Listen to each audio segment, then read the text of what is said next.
remember back in the day, I had a favorite pair of shoes. They were soft, high-top, black leather, soft leather for walking. I enjoyed dancing in them. Um, I remember they were just such a comfortable fit for my feet, so I could kind of walk all over the place with those shoes on.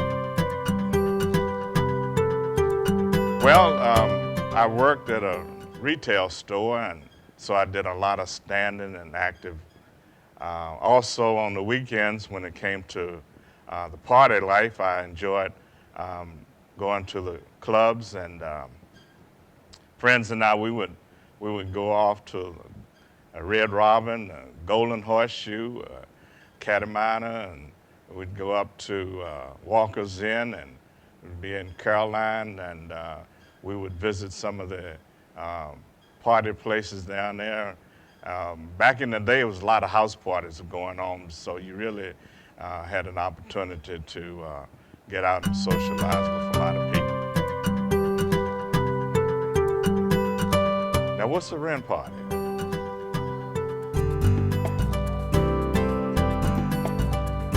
Well, some of the neighborhood canteens and some of the youth activity things back in the day, we were able to walk to them because we didn't have a vehicle. My family didn't own a car, and my source of transportation pretty much was riding my bicycle. Over the years, it has changed. I'm fortunate to have several vehicles and making the choice upon occasion which one I want to drive.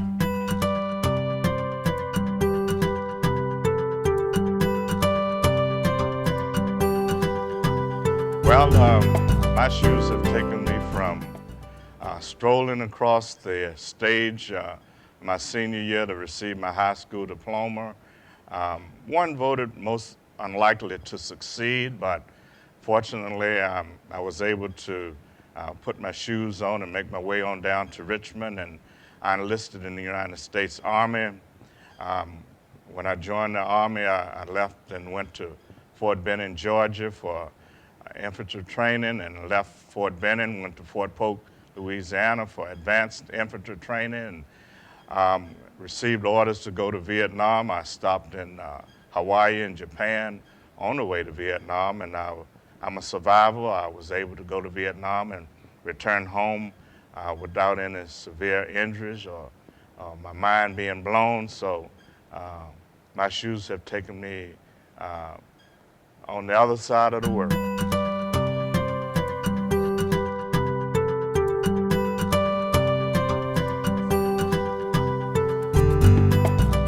Yes, I continue to serve. I serve as the chaplain for the VFW post, also for the American Legion post. I serve as chaplain for what we have put together as a reenactment of the Civil War encampment of the United States colored troops. So we're still walking in patriotic shoes.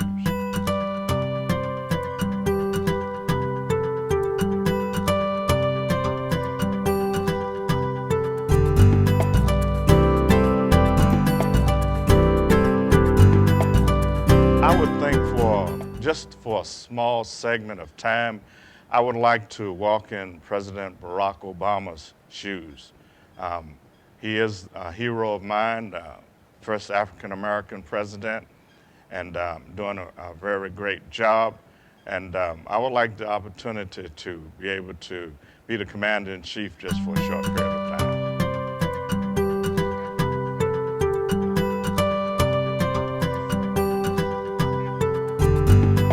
Yes, I have been very active in politics. That was one of the things that has brought me to where I am today. I decided to attend the Million Man March back in 1995. Minister Louis Farrakhan put a challenge out to the men in attendance, asked them to go back to their communities and take up roles that would make a difference. I returned to my community, and I became the president of our community neighborhood association. got involved in politics, supporting the candidates for the different local, state, and federal um, positions that they were seeking to hold. And then the mantle stopped at me. Several of the politicians in our locality decided to retire, and we had no African American presence on our local city council. I was asked to run. I ran, and I successfully um, ran 2 campaigns and successfully served 2 terms as the city councilman for the representing the minority-majority ward in the city of Fredericksburg.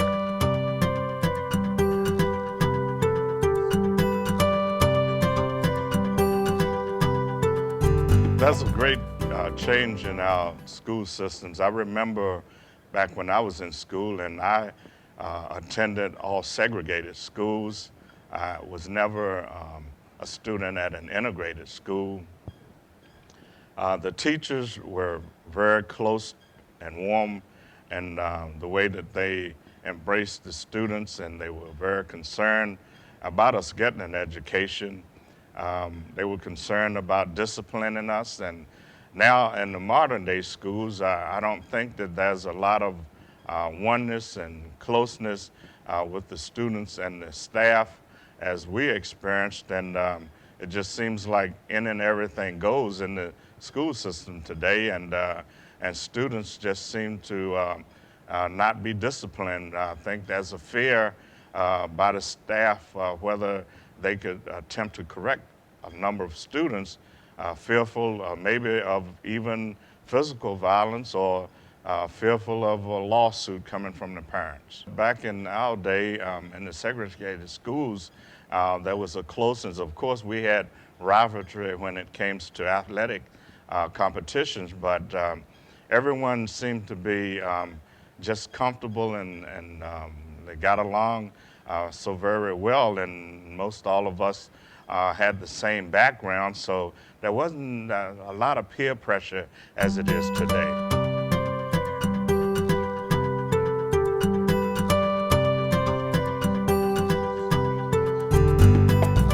I was, in my senior year, very much encouraged by my government teacher.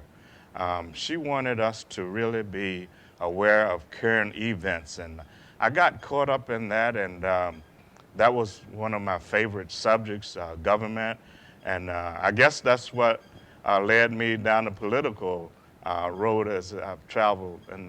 And these days is that you need to get involved and make a difference.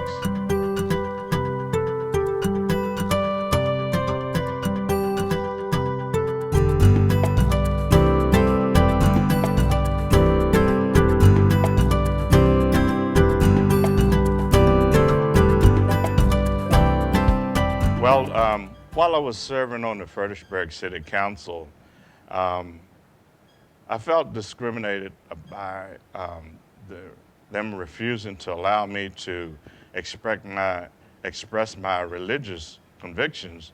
We had a rotating prayer roster, and I was selected to offer prayer. Well, I did so based on my convictions and belief, and it offended someone, and the ACLU came after me, and they wanted to silence my right to offer my prayer based on my convictions and belief.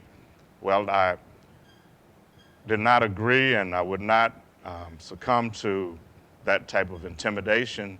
I went forth, filed a lawsuit that stated that my First Amendment rights were violated. And so we went through the courts in Virginia.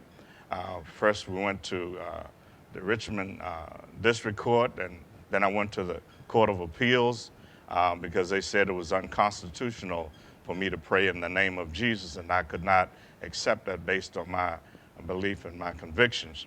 But the case wound up going to the United States Supreme Court. The first time around, the justices refused to hear the argument on my behalf. But later on, another court up in Greece, New York.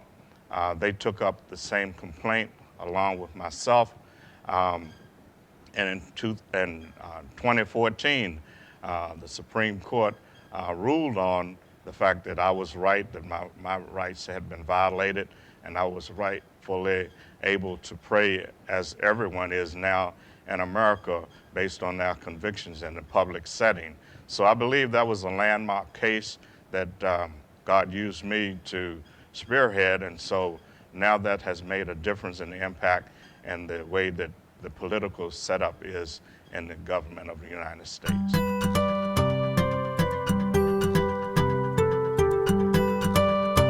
I think as I remember back during my adolescent years, um, pretty much just concerned about the moment, enjoying social life, and not having too much of a thought about tomorrow or planning for future.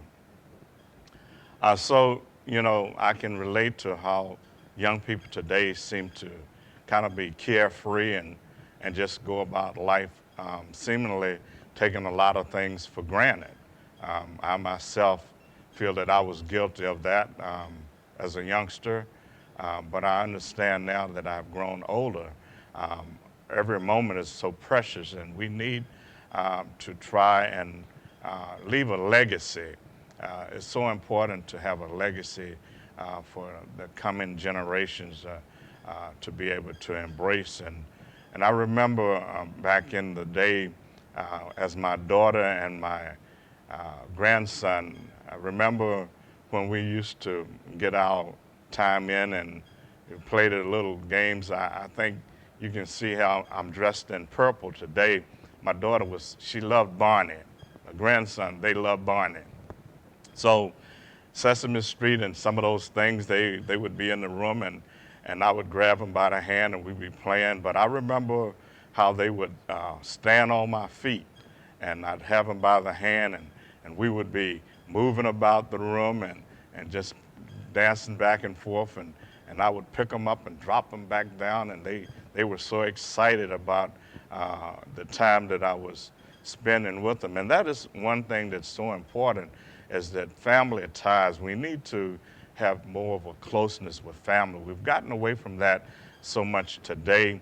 I remember we all came to the dining room table and we ate the meal together. Now that very seldom happens in families. So a lot of things have changed from back in the day, and some of the things that we enjoyed, young people are missing out on it today. And we as adults, we need to kind of roll back the curtain somewhat and allow them to reflect and enjoy some of those things that we remember doing when we were growing up. And so take them away from those computer games and from the TV set, and get out and enjoy some of the activities of life where family can appreciate one another.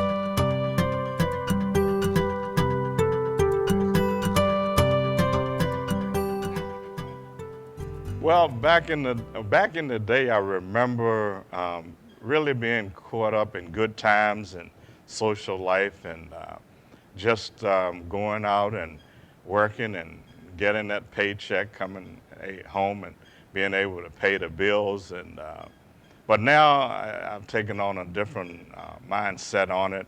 We need to be involved in the political arena around us, and we need to be spiritually guided, and that's one of the things that I've taken a strong focus on, having accepted a call into the ministry. Um, I work to better the quality of life. Wherever I go, I try to share a word of encouragement. I'm willing to perform the necessary ceremonies within the family and the community. And that's one of the things involved in the ministry. You're able to counsel, you're able to perform those grand celebrations of holy matrimony. So we're able to bring couples together and marry them up. One of the other things that's so important in the ministry is that you get to visit the sick and the shut-in, and you're able to go into places of incarceration and give words of encouragement. So my calling to the ministry has been one of being dedicated to being a servant of the Most High God, and then also being a servant of the people that I'm able